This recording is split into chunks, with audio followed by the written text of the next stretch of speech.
Good evening and welcome to Wednesday Night Wellness Live. I'm Dr. Andrew Merrill here at Nightlight Chiropractic, and each week I try and bring you some of those common questions and concerns that our patients are having.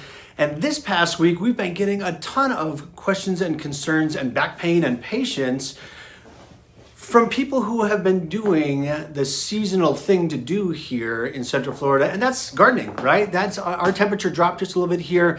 It is now kind of getting into fall weather, and it's been amazing outside, and people are starting to get those projects done outside that they have put off during our long, arduous, horrible summer. If you're watching this up north, you are also getting into a different season, and that is snowing time season, right? And one of the things that we're getting as patients with back pain are coming to see us is that they, for lack of a better way to put this, they don't know how to shovel, right? They're shoveling wrong. And so tonight we're gonna go over one, where you learned how to shovel, two, if you're shoveling right, probably not, and then finally, how you should be shoveling if you're using a shovel. And this seems like common sense, right? Like, it's weird to me that I would have to have this talk or do this video, but there was two things that kind of came up that made me say, I better do this. And that's in addition to all the patients that we're having, with pain from shoveling. And the two things were this. One was, I watched my 9-year-old son dig a hole at the beach, right? He's got his little shovel, which for him is actually the perfect size. It's the size shovel that you should be using. We'll get to that in a minute. But he's using this shovel to dig himself a little hole, right? And after about a minute or two of shoveling, right, he stands up and he's kind of like holding his back and stretching his back. And I was like, wait a minute. You know, a 9-year-old, I don't think I've ever shown him how to use a shovel. If a 9-year-old can't intuitively shovel, what would make me think that I have ever been taught how to shovel? Now, I think I have, but I want you to think back. Is there a time when somebody taught you how to shovel? If there was, leave it in the comments, because I'd be curious to hear you learning how to use a shovel or how you came to be able to use a shovel in the first place, because a lot of people are doing this wrong. So many people, in fact, that if you look at the most recent statistics, and there are statistics for this kind of thing, there's about 11,500 people per year that end up in the emergency room with back pain from using a shovel. Mostly it's from snow shoveling because it's easier to track that, but that's crazy to me. There's also about 100 deaths per year, but that's for cardiac arrest and something kind of loosely affiliated with what we're talking about here this evening. But that's a lot of people shoveling wrong, right? 11,500 people per year end up in the ER with back pain from shoveling? Come on. So I'm gonna make a prediction here, and this is what I came to, that the way that you might have learned how to shovel, maybe, because I was thinking about this, I saw this the other day and it blew my mind, is that you might have learned how to shovel from a cartoon. Think about it for just a second. Now I brought it up to some of my staff members earlier, and they were like, oh yeah, SpongeBob. I'm too old to have SpongeBob when I was a kid, but I remember things like Looney Tunes and Bugs Bunny and Daffy Duck and Elmer Fudd all chasing each other around and digging holes. And here's how they did it, right? So here's my shovel for the day. So they reach down, lean forward, they dig their shovel on the ground, and then they throw the stuff over their shoulder, right? Does anybody out there remember that? That's how it happened, right? That's how they went about shoveling in the cartoons, and that's how I think people are still shoveling. I gotta tell you folks, that's not the way that you're supposed to shovel. That is horrible for your back. That's the quickest way to come see me, is if you shovel like a cartoon character. Hopefully you're not doing that, but I think you might have seen it. You might have seen it once upon a time there. So tonight, jumping into how you're supposed to shovel, or what's happening when we're shoveling.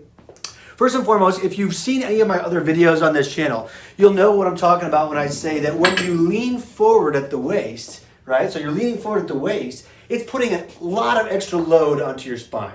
So the first thing we need to think about when we're thinking about how we're going to shovel is, don't lean forward at the waist. Leaning forward at the waist increases the amount of weight onto your spine by up to 2/3 of your body weight. So if you're a 180-pound man, that's 120 pounds just from you leaning forward at the waist. No good. We don't want to do that. What we want to do is stand up nice and tall and bend at the knees. If you bend at the knees, then you're still upright, standing upright, and you don't have any extra load onto your lower back.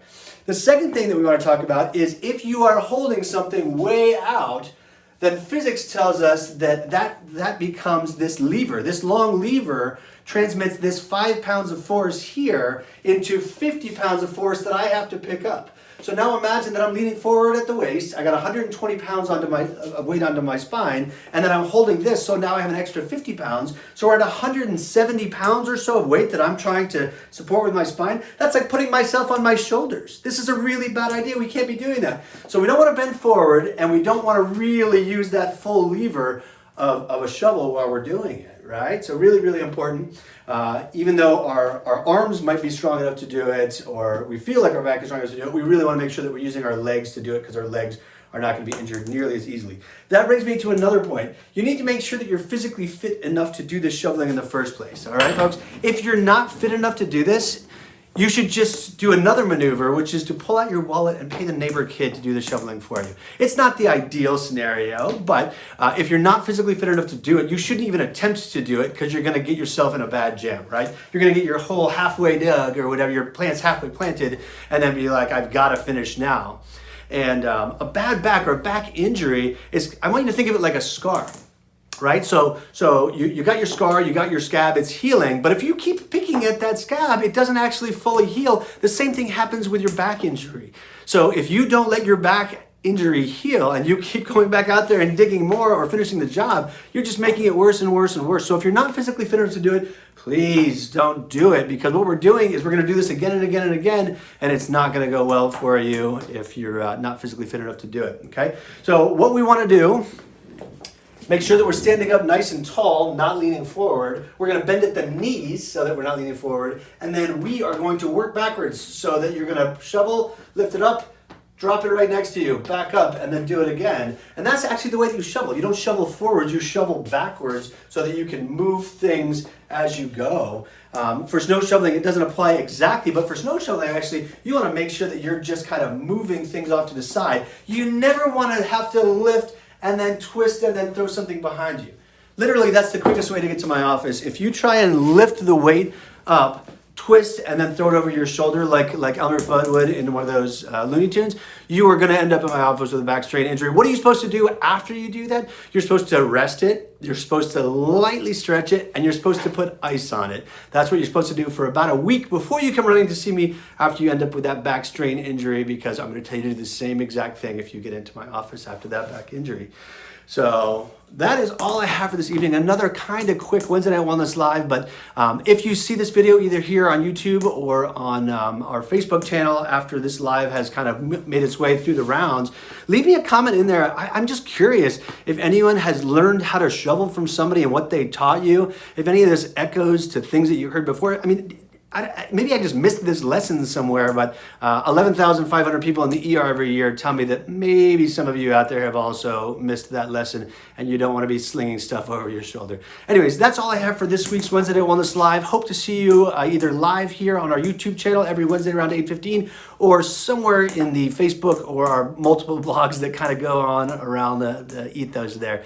Have a great night. I will see you next time. Good night.